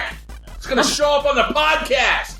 Because I'm slagging on fucking Strider 2. That was a sign. That was a sign from guys. Anyway, listen, you guys. I was like, I don't like that. I don't think so. No, Strider 2 is badass. This was released on the Amiga, the Amstrad, the Atari ST, the Commodore 64, on MS-DOS, the MSX, and the ZX Spectrum. So this was released... Everything. Yeah, it seems like it. Everything. In 1990, it covered as many... Basically, it didn't land on an NEC fucking console or a Nintendo console, and you pretty much... Neo Geo. It didn't land on the Neo Geo. Yeah, I would like to talk about the Commodore version. I would love to check that out. Me too. Well, okay. This was described as a maze game / beat 'em up / platformer / shooter game. The Commodore version. Yeah. Somebody. I think I read an article saying it was kind of like Gauntlet in a way, which is just odd to me. The arcade version was developed by Sega and Triumph. I could not find a fucking thing on Triumph. We all know Sega. It was published by Sega as well. And of course, on the home consoles, it was developed strictly by Sega and published by Sega. The arcade version came out in North America July 24th of 1990. The home consoles in Japan, it released September 29th, 1990. In North America, August 24th, 1990. And in Europe, January 25th, 1991. Oh, and also Australia. It came out in February of Got an AU release. Okay. Yeah, so nice. This was a pretty compact release schedule here. From September to the following February, it released worldwide. So considering you had to do a PAL version, which is, slightly different to program for. Right, yeah. And to localize everything. Both the arcade and the console version, they're categorized as just basically a beat 'em up / platformer. Not much platforming, but there is some. They are so different, though. They are. Let's start talking about this. Arcade actually, first or Genesis first? Let's go with the arcade first. Okay, because I think the arcade did come first. If I'm right, arcade we played yesterday. I was not able to make the 3-player option work for the arcade cabinet, but it was a 3-player game. We took turns. We're all right. Yeah, it was fine. But it was a 3-player game where you were 3 different Michaels. Yeah. And this game is awesome. I love this game. It was you just beat him up and... I was Red Michael. Yeah, there's White Michael, right? White Michael, Red Michael, and Blue Michael, I believe? And Blue or Black, I'm not sure. Well, one of those. I think it's Blue Michael. Yeah, that makes sense. Is there a Well, because that's the American since colors. a certain age? Yeah, right. Black or white video, era, but yeah. So you attack by using some sort of weird, I don't know if it's thunder magic. It looks like, not thunder, lightning. It kind of looks like branched out lightning. Yeah. It's like some Palpatine shit going on, right? Yeah, and that's your only... It's you only have 2 attacks. You have the thunder magic and you have the spin move. Yes. And they're on the one button. The spin move is for melee attacks. When you're really, really close, you do a spin move. Yeah. Also, you can hold down the button for a more powered-up attack with either melee or Well, thanks a lot for telling me that yesterday. Yeah, we figured that out like 7/8 through the game. Yeah. And then we were really kicking ass. Yeah, it was just I kicked ass without that shit. You did. There were 2 buttons. The second button was the dance button. And the dance is what you do when you want to dance guys to death. I mean, most bad guys are not going to, line up with you for a choreographed dance while they're in the middle of kicking your ass. And that's kind of what I think is wrong with the world today.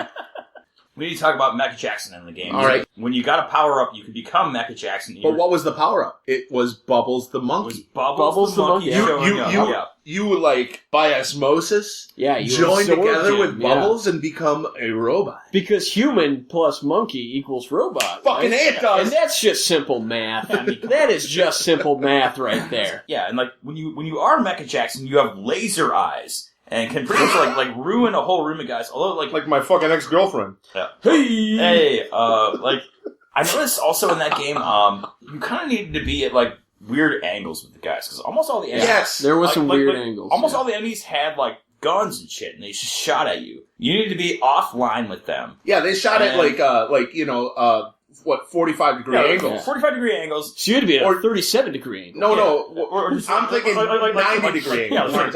Yeah. Basically, they would shoot a certain way, and you would just need to be, up or down to avoid that.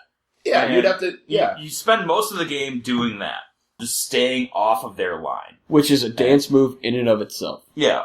It's true. They're just trying to get up there to melee. Also, let's talk about the cutscenes. You doing that just reminded me. Every stage basically has this weird newspaper / comic book intro. Yeah, then you see boxes of what's happening. They slide onto the screen as to tell a story.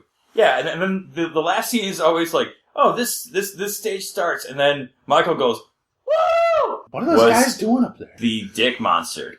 The big dick robot. Yeah, he's not a monster. Okay, yes. He's a man with technology.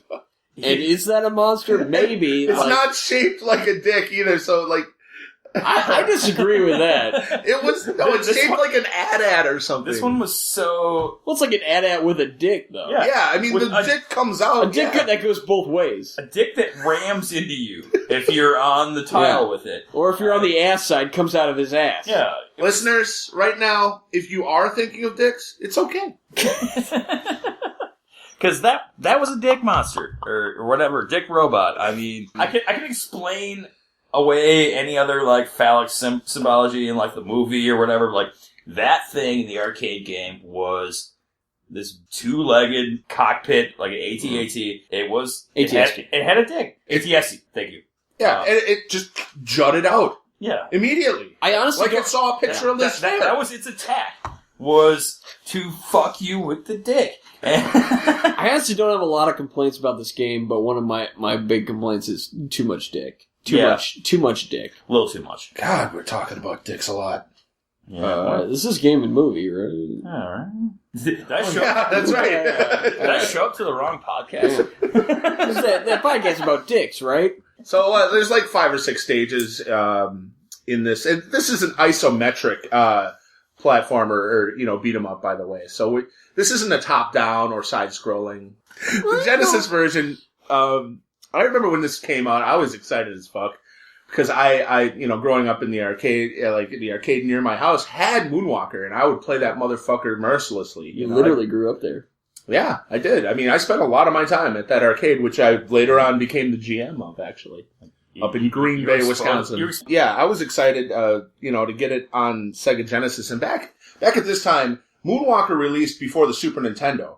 So my friend Chad Entringer, he picked that game up, and I was so fucking stoked to go over and play that game. And I was disappointed that it wasn't arcade perfect.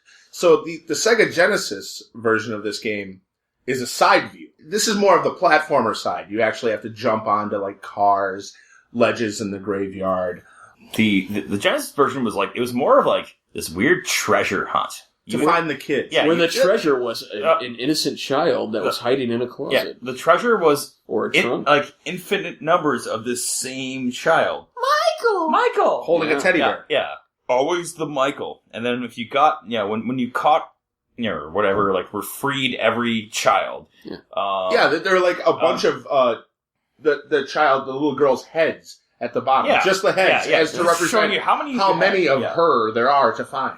It's so weird though, when you do find the last child, Bubble shows up. Which is weird because in the arcade version, he turns you into Mecha Jackson, but in the Genesis, regular home version, he sits on your shoulder and it directs you towards the boss battle. Yeah, which is, he will lead you to the boss fight.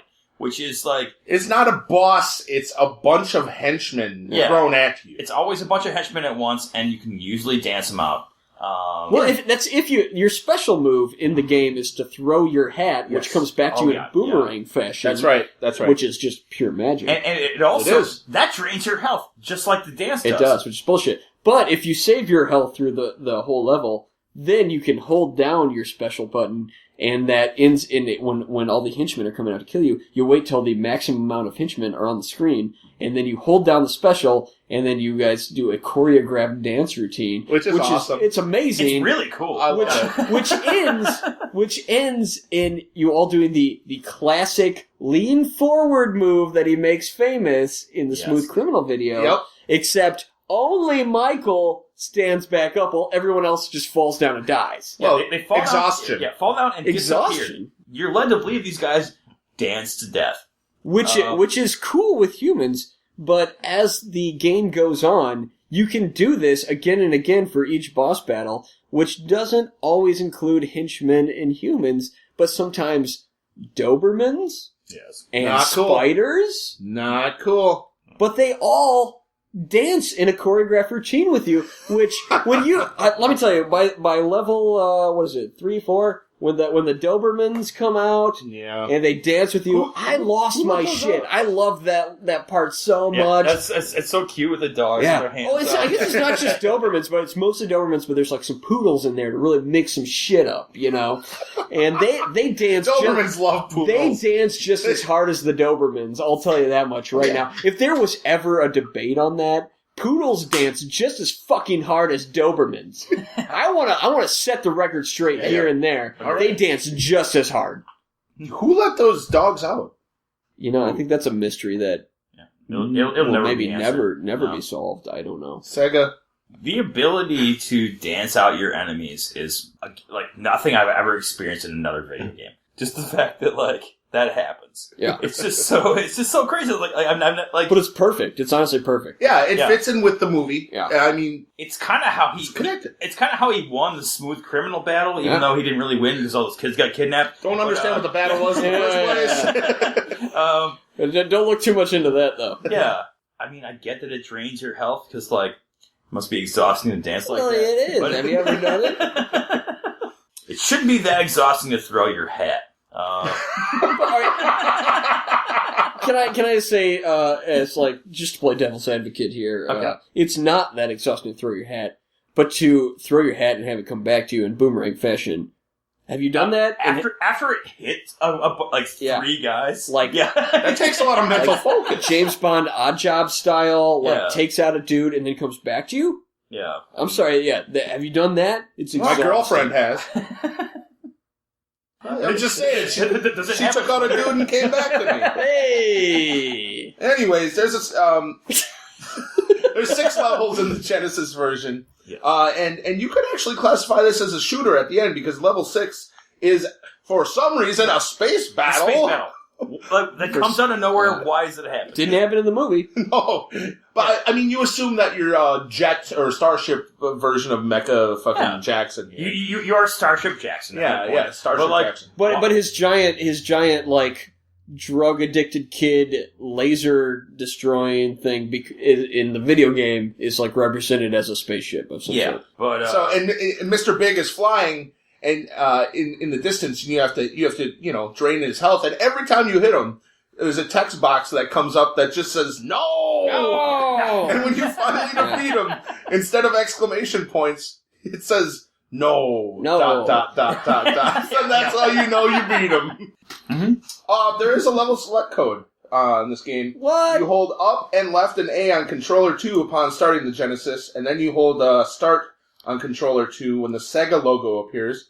Once the title screen appears, hold up, left, and A on controller 1 and press start. Choose the amount of players to be taken to the level select. That would have been good to know because as a kid, this game was hard as shit. It still is hard. I never beat it. I didn't beat it. I didn't beat it. We all beat the arcade version together, but the regular home Genesis version, I never beat that as a kid. I never beat it as an adult. It is fucking hard as shit. Even by the graveyard scene, the thriller, those fucking corpses are launching themselves. It's very difficult. I beat it because I'm an asshole, and he's an asshole. And I wanted to be able to say I had done it, but I beat it with save states. I feel like this was both the arcade game and the console game. They're good games. The arcade game is far superior. Mm-hmm. Really? Yeah. You think so? Oh, yeah. Oh, I actually don't. I like the home version, personally. Oh, home version? Alright, yeah. Maybe that's just because that's what I had growing up, but, I loved it. I loved that game. Like, I think I had more fun with the arcade, but home version is a great game. Yeah, I mean, they're both good. Yeah, they're totally different games. They're very different. They're really almost a different genre. But yeah, like, who doesn't want to dance a guy to death? I mean, come on. Yeah, right. It's the appeal is there. It's lasting. Some trivia on this. Jackson would later go on to have a cameo role in Sega's Space Channel 5 and Space Channel 5 Part 2, which is like a music and rhythm game. Yeah. For the Dreamcast and PlayStation 2. And Jackson also appeared as a secret character in Ready to Rumble Boxing Round 2. What? Let's take the daintiest pop star we know and put some gloves on him. And this makes me really want to boot up Ready to Rumble, Round 2 and play as him. I have the first one. Oh man! Unfortunately, yeah. Well, it's Dreamcast games, so you can actually burn any Dreamcast game and play it. Not that that's legal or anything. We advocate piracy here. We don't give a fuck. Well, for Dreamcast games, come on. Yeah. Did anyone make money on a Dreamcast game? Is anyone making money on a Dreamcast game now? Just resellers. I bought Seaman. True Flashback story. to episode 1, folks. Yeah. He did buy Seaman. I did buy Seaman. So Michael Jackson actually did have another video game, Michael Jackson: The Experience on Nintendo DS. I didn't do any research on this because who the fuck cares? But it's another music game. It's like OSU, if you guys have ever heard of that, which is nope. It's not. No. It's basically like Guitar Hero. Okay. One of those things. So. It's like a rhythm game. Yeah, it's a rhythm based game. Just your classic game where you turn into a car, spaceship, a robot. Just the usual shit. Yeah. Wasn't anything like that. No.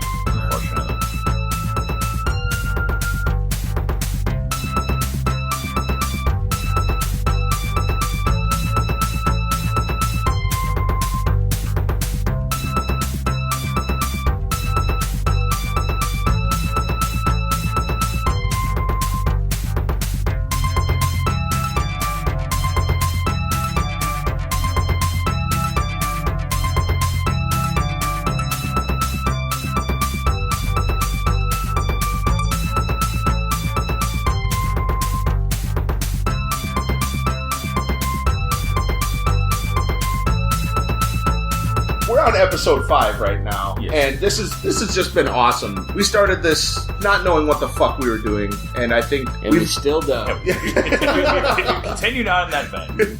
But I just want to say we have listeners all over the world right now. I just want to say thank you. We have listeners in Japan. That's like konnichiwa. That fucking rules. China, United Kingdom, Germany, Mexico, France, Netherlands, Canada, Belgium, Hong Kong, Australia, Indonesia, Ireland, Brazil. It goes on and on. There's even one in Saudi Arabia, which we've already referenced. We've already talked about that guy. We still love you. You're still great. I don't know why, but I love it. I really wish we would have taken the time to learn thank you in all these languages, but we're just kind of lazy. Anshala, I think works. All right, well, there you go. Whatever he said. I'm not sure. On Facebook yesterday, I kind of put out a challenge on the Facebook page about what they think this episode is going to be about, and I said it's all about an iconic pop star. Who do you think it is? Charlie Charles. Charles. That's a real name. Charles Charleston. He says, I guess Michael Jackson. Well, ding, motherfucker. You got this right. Nope, it's Britney Spears. And Jesse Wade said, so wait, Moonwalker and The Wiz? Wow. Meaning The Wizard? Yeah. Didn't go with The Wiz, I mean, like, which is kind of a cool movie to talk about, but, like, whatever. A video game-based movie. The Wizard. No, is there a movie called The Wiz? No, The Wiz is the Black Wizard of Oz. Yeah, well, there's that, obviously. I assume that's what he's talking about. Oh, shit! Sorry, you didn't know, Tony? No. Yeah. Well, you didn't either, apparently. No, I didn't. Michael Jackson was involved in the black version of the... God damn! Hey, I'm learning stuff. Thanks, Jesse Wade. The Wiz is really cool, actually. It's kind of out there, but, it's fun. But there's also The Wizard that's about video games. Yeah, sure. But you said The Wiz, so I think it's that. Craig Petty said Dave Brocky. No, sorry, brother. No, it's not that. Jeff Flashinsky said, I'm going with Prince or Bowie. Well, Yeah, well. Literally just farted. We have some feedback on Robin Hood. Okay. What? For, episode 4 here. Max Hester says, Kevin Costner is such an enigma to me. On one hand, he has masterpieces like Dances with Wolves, Tin Cup, and to a degree, JFK. And then you have Waterworld and Prince of Thieves. I went back and rewatched it. Great fight scenes, and Freeman and Rickman were a treat to watch, but Costner and Slater were just awful. Plus, maybe can be the fact that I'm older and a dad, but that wedding rape scene really made me uncomfortable. Which I guess is good, since I'm going to assume it was meant as such, or any case. This version is miles better than that Ridley Scott, Russell Crowe trash. Ooh. Okay. Well, hot take. Costner, it's like, what do you really want from the guy? He's played the same character in every movie, basically. He's never... He was good in Dances with Wolves. But Costner is some fucking vanilla ice cream bullshit. Yeah, he is. I can't think of a single role he's been in where I'm like, yep, nobody could have done that better. He's really good in Bull Durham. I will say that. I agree. Like Costner is just this blank slate. But I would also disagree with Max that Waterworld is actually a really cool movie. You're not given enough of a chance. People hate that movie because it lost so much money, not because they actually hate the movie. I think it's more that people hate it because of the amount of money that was put into it and the mediocrity that came out of it. Yeah, but like, take it on its own merit. Don't think about how much the budget was. Just think about, is this movie entertaining me? Somebody fucked a fish. It's true. Somebody had to. Somebody had to have fucked a fish. Somebody fucked a goddamn fish, Magoo. You're right. Well, that segment suddenly became savable. Anyways, let's go on to the next. I've been waiting. Speaking of waiting, I love this. Somebody fucked a fish. I'd fuck Gene Triplehorn over a fish, I'll tell you that much. Speaking of waiting, Jesse Wade says, thank you so much for reminding me how much I hated Captain N. Simon Belmont was such a fucking douchebag, and Mega Man's shitty voice was nailed here. Mega, fuck you! Hate that shit so much. Everyone felt that way. Fuck Captain N in his ass. Wow. I think, I was listening... Just another side of me. I was listening to you guys talk about Captain N last time, and I was like, they're not going in hard enough. Jesse Wake came in with the bombs, baby. And I want to go even harder. Yeah. Yes. Although, Eggplant is from Kid Icarus, which I don't think you guys pointed out last time. And King Hippo's from, My License Punch-Out. Really? And Mother Brain being from Metroid. But, just Mother Brain talked like a weird black stereotype, kind of. Yes! It's like this Aunt Jemima kind of voice. And it was like, what the hell is this? Oh, God. Why would Mother Brain even talk? For one, it's a brain, and it was like Krang. Yeah, it was. Yeah, but it was pre-Krang. Pre-Krang. Let me talk about the pre-Krang days. Turtles came out later than that, but it was the same kind of weird thing where you're like, I don't know if this is racist, but I don't like it anyway. So we were all kids. I'm just gonna call it that. Surprising shit flew back then, you know. Yeah, but in a weird time dysfunction thing, I kind of think Krang was a weird ripoff of Body of Agnew from Futurama. Oh wow! Which if you put that into the time context here, that came first. I'm just saying. Futurama was. You could say, talking about the past, but they were clearly ahead of the times. Of course. Also... Headless Body of Agnew. He goes on, also, since there was mention of Fallout 4, I thought I'd share my experience with it. I was on the fence about the game because I'm kind of a dork for the swords and the magic of Skyrim. Dork! But I had played New Vegas briefly and enjoyed it enough to take the plunge and go for it. Being that, I'm a huge wrestling... Dork! I designed my entire character after Hulk Hogan. Dork! He not only looks like the Hulkster, but I gave him the attributes of what I thought Hulk should have. Pretty much a dumb fuck who is strong as hell. And also is attracted to his daughter. This has made the entire game... In Trump's America, this is a great quality to have. Dork! This has made the entire game totally delightful. I am really enjoying watching Hulkamania run wild, even after an atomic bomb has made life terrible. The cutscenes are now fucking amazing, and I get to dress the Hulkster however I please at any given point in the game.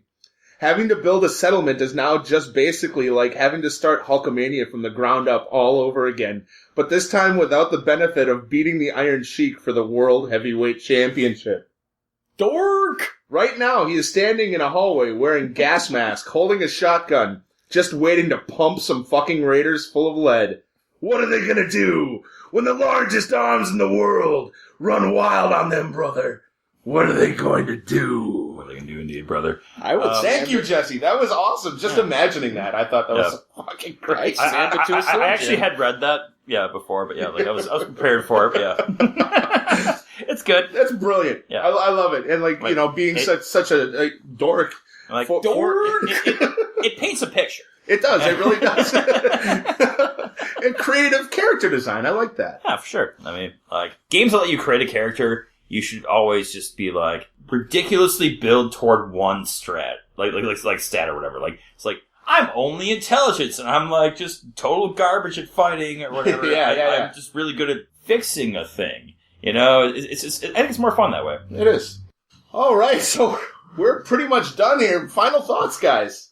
I thought the game was absolutely great. I love it today. I loved it then.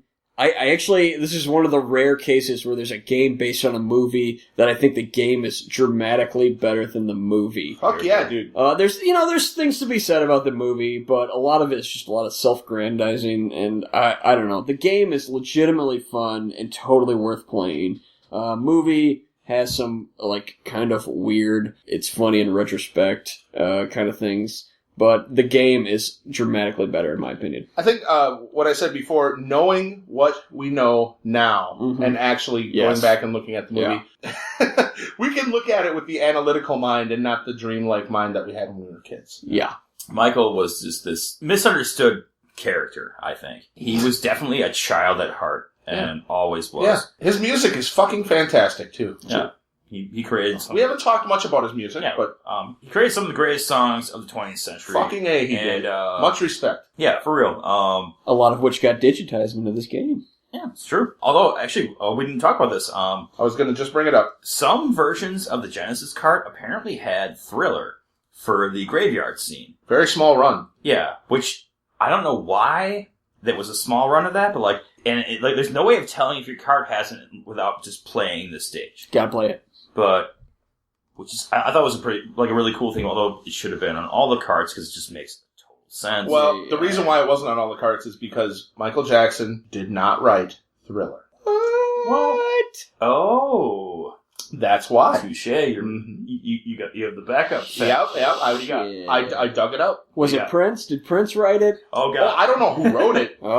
I just know that he did not write Thriller, which is crazy. Because that's what really propelled him into superstardom. Yeah, that was his big hit, yeah. Oh, wow. I mean, I did not know that. I mean, I knew Hall & Oates wrote Billie Jean, shit like that. Do you know that Quincy Jones hated the bass line to Billie Jean? He thought it was a terrible idea for a song and did not want Michael to do that. How do you hear boop, boop, boop, boop, boop, boop? Seriously. That is a badass bass line. I love it. Oh, it's great. And that song is as an adult, when you listen to it, you're like, that's kind of fucked up subject matter. But as a kid, you just go with it, and it's just fucking great. Yeah, some girl thinks I got her pregnant. No, dance it out, bro. I'm at least denying it. Yeah. Which is what you do. There's also something with Eddie Van Halen. Okay, he plays on. Bad, right? I don't know. It's some guitar solo. He didn't want to fucking do it, and he even threw racial slurs when he was talking about it. Wow. Yeah, Alex Becca Hall told me about this story, how, he refused to do it, but got tricked into doing that solo. Yeah, through contract.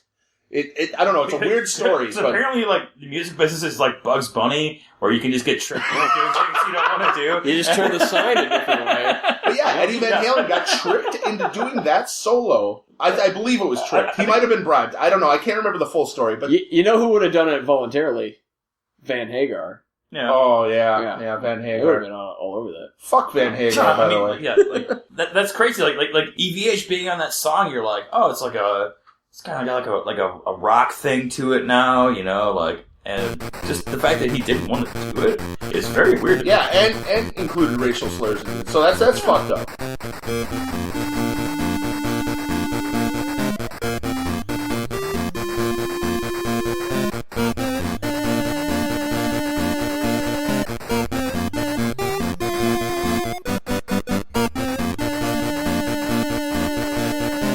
Alright guys, so that brings us to the end of episode 5. Fuck, we rule. Yeah. Am I right? We're three handsome guys that fucking kick ass. Know how to play games and know how to watch movies. Yeah. For all of you that are listening, we're definally handsome. I'm not fat. We're really handsome. Huge dick. Yeah. I'm literally twirling a finger through my thick, luxurious sideburns. Those are nice sideburns. This is not a thing I'm making up. He's not. It's actually... I almost threw up a few times just looking at it. It was that sexy, I almost threw up. Dieter, do you want to be found? How can people contact you? I do music reviews for No Friends, which is an up-and-coming zine that some very talented friends of mine do out of Chicago. It's up and coming. If you like Razor Cake, if you like MRR, please check out No Friends. It's fantastic. They're doing a great job. Also, beyond that, anything I want to promote is kind of anything Mark from the last episode and episode 1 as well. Mark Peterson. Mark Peterson. He does My Chronic World. He does Ninja House. He does Rock and Roll Remote Controller, which a bunch of my really talented friends do. Please check those out. They're fantastic. I've helped out in both, and they're just amazing. Magoo. Yeah, if you want to get at me, I'm on Facebook as Magoo is Adorable, and also And he is. Also on Twitch. I'm starting my stream up again as soon as I have something to stream. You want to come look at me be cute and play a game, right? Definitely. On the internet, and do that. You can come into County Clare restaurant, 1234 North Astor, and I will cook you some delicious food. Also, just check out our podcast. I love you. Subscribe. Tell people about this so that, Tell the people. Yeah. We would love to hear from you as well. I'm also going to turn my cell phone's voicemail into our voicemail for this. So call up my cell phone at 414-530-5432 and let it go to voicemail and leave us a message about this podcast. Troll us. Yeah, you'll be on the air. Troll me. Yeah. If I answer by accident, just be like, I was trying to leave a message. I'll figure it out. Trying to troll you. Yeah, we're adding the big news this podcast is we are adding a phone number. So take that phone number and we'll put it in the show description notes as well. Yeah. Call us up, leave us notes. It'll be great. All right, guys, how to contact the show? We're on Facebook, Twitter, YouTube, iTunes, SoundCloud, Stitcher, Podomatic, TuneIn, Tumblr. Just Google us. We're all over the place. Our SEO has finally gotten to the point where we're smoking dope, and you can search for Game and Movie Podcast and find us. We're on all these things. Please let us know. Just drop us a line, whatever you think. Email is gameandmoviehellyat@gmail.com. You guys, it's been a pleasure. Episode 5, we've done it.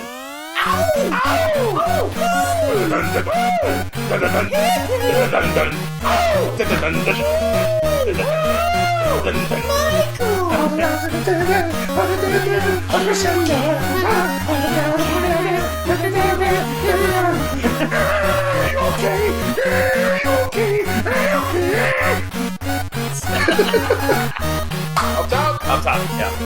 Let's do it. Fuck yeah.